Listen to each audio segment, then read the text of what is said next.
Dave Kopel joins us, research director at the Independence Institute. Dave, how are you doing today?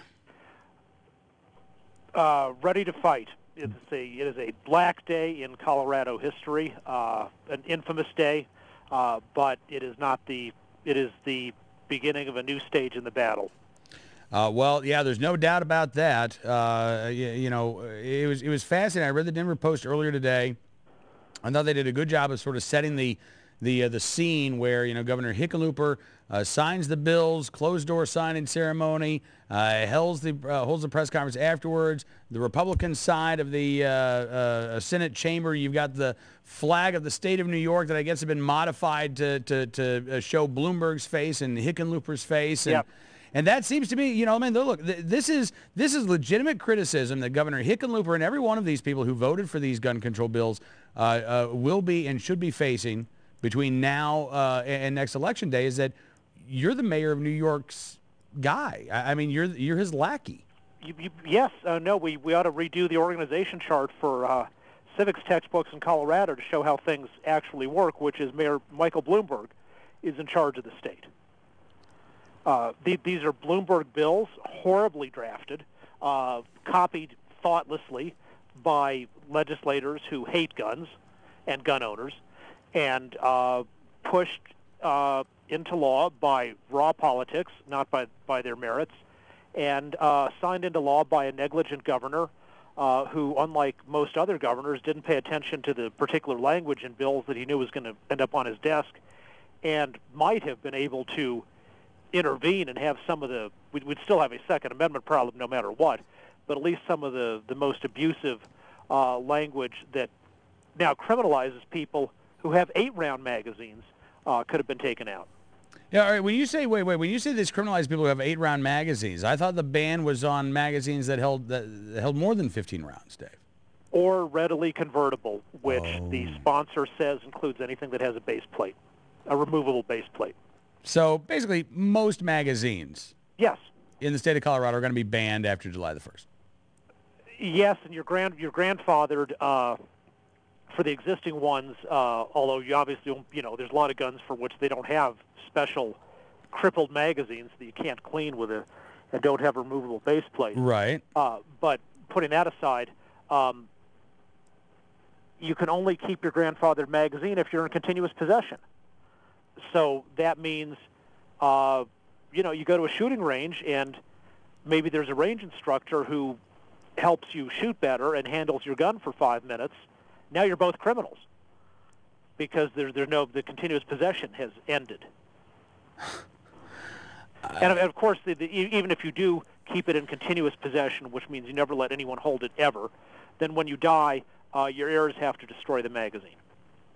Oh my God.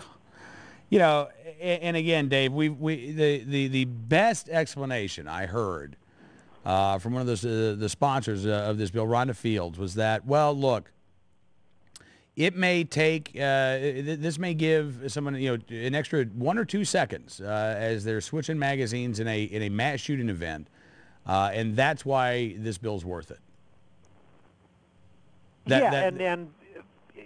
Exactly. But how exactly does criminalizing people who have 5-round magazines for their bolt-action rifle that has a removable base plate on the magazine, how exactly is that really advancing public safety? Exactly. I mean, look at again, when you have plenty of law enforcement officials who say, look, this is not going to make a difference, even in a mass shooting event like what we saw in Aurora, Colorado, or at Columbine, this is not going to improve public safety. And yet, this runs the risk of throwing Lord knows how many Coloradans who are not violent criminals behind bars or at risk of going behind bars because they possess a metal box with a spring in it. Again, Dave, you have lawmakers, it seems, who are, I thought this was the reality-based community. Remember when they used that phrase a few years ago? I mean, they seem to be legislating based on scary myths that they are told by gun control advocates. Well, not only, let's say they believe the thing about you ban over 15-round magazines, that helps. That's no excuse for then turning around and negligently writing legislation that criminalizes people with 7-round magazines. Right. You know, I mean, this is just malice. It is reckless and malicious.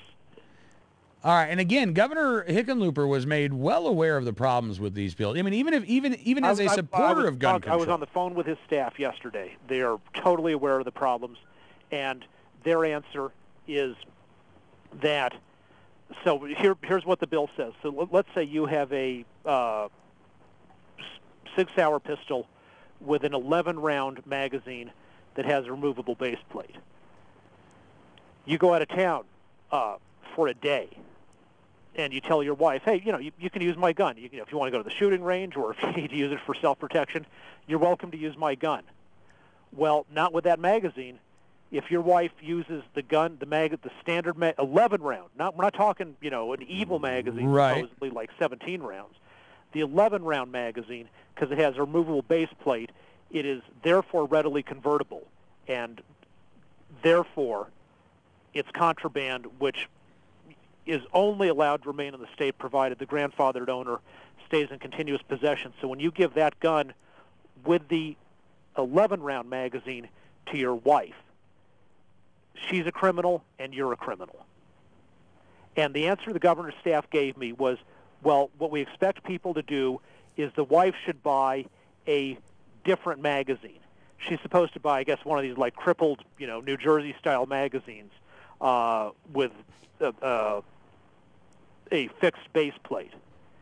And that's what they expect people to do, is that you got the one gun, and you're supposed to then go someplace, find some separate magazine for this gun, so the husband can have one magazine with a gun, but the wife has to have a different magazine with the gun, forgetting to even take into account that not all guns, there's plenty of guns for which there are no crippled magazines available. Right. You know, I mean, yeah, if your gun is a current model made by Smith & Wesson, Smith & Wesson presumably sells crippled magazines for states like California or New Jersey, but you may not have a gun that's currently in production for which anybody's making a New Jersey-style magazine. And this also applies not only to handguns, but also to rifles, and not just with detachable magazines. It applies to rifles with tubular magazines if the end of the tube has a removable cap so that an extender could be put on. And it doesn't matter whether you even own an extender.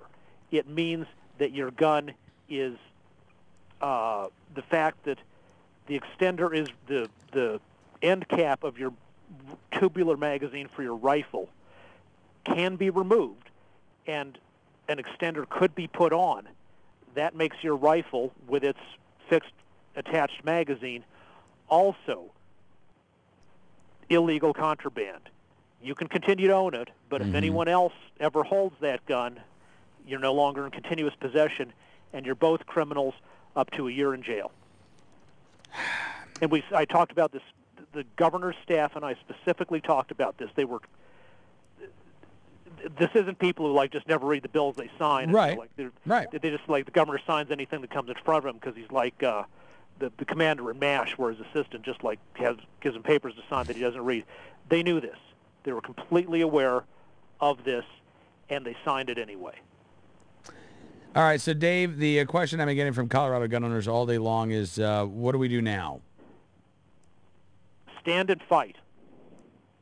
And the stand and fight will have to be in the 2014 elections to defeat some of these hostile bigots who hate our civil rights and hate us, frankly, for exercising our civil rights. The Speaker of the President of the Senate,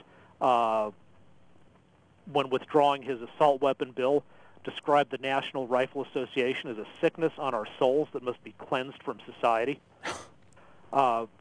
And the Independence Institute and the National Rifle Association and a large collection of law enforcement in this state, as well as other organizations, are going to sue. and we are discussing the details of that suit right now. But there will be a Independence Institute and NRA law enforcement suit against this, because the sheriffs in the state are normally, all 62 of our elected sheriffs, bipartisan, unanimously oppose these bills. The governor wouldn't even meet with them. They went down to the legislature to testify. It was more sheriffs than you will ever see in your life, other than if you go to a sheriff's convention.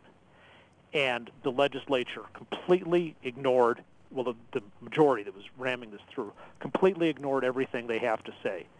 So the responsible law enforcement of the state, the sheriffs, are going to be sticking up for their own duty to obey the United States and Colorado constitutions, and for their own rights, and for the right, including the right not to have to enforce an unenforceable and unintelligible law, and for the rights of, obviously, the citizens of the state of Colorado. All right, and for public safety. Yeah, I mean, you know, that's the thing. We talked yesterday with the sheriff in Weld County, who John was great guy, right, and he was quoted as saying, you know, we're not going to enforce these laws. We don't think they are enforceable. We've talked with Sheriff Terry Makita down in El Paso County, and you know, he said the same thing. Dave, I mean, when you have law enforcement saying we're not going to enforce these new laws, or we can't enforce these new laws because we don't know how on earth we could possibly attempt to do this in a fair fashion. It really seems, I mean, this is, you know, I'm glad that they're saying this, but this is not a good thing. This is not a sign of a healthy, functioning government there in the state of Colorado. No, not at all. I mean, you know, usually when you have the sheriffs unanimously come in and say, don't make this new criminal law, you know, that's an unusual thing in itself. I mean, the sheriffs, like the DAs and, you know, the rest of law enforcement, you know, tend to generally be in favor of making the criminal laws stronger and tougher. And so when you get all 62 sheriffs saying this will harm public safety, this will be impossible to enforce as a practical matter, I'm not sure that's ever happened in the state of Colorado in the 50 years or so I have knowledge of the legislature. And they're completely ignored by the governor and the majority in the House and the Senate, because the governor and the majority in the House and the Senate work for Michael Bloomberg and not for the people of Colorado on this issue. And again, you know, this is not just an issue for people in Colorado, because it really should not even be seen as an issue just for people who live in like deep blue states. Mayor Bloomberg has decided that this is his issue, and he's going to try to make an impact anywhere and everywhere he can. And yes, and the reason Colorado was targeted by Bloomberg was because, for other reasons, Colorado has solid Democratic majorities in both houses. Now, the opposition to these bills was bipartisan, and they barely squeaked through each house. All the Republicans were against, as well as some of the Democrats, but Bloomberg was able to hold enough Democrats onto his side, so that he was able to barely get these atrocious bills through the legislature. And the point of victimizing Colorado first is to then use that as a talking point nationally, to see, oh, it passes in Colorado. Oh, Hickenlooper takes his son shooting once in a while, and therefore, and Colorado is generally considered a pro-gun state. So therefore, we can pass gun control everywhere, and every legislature ought to fall in line.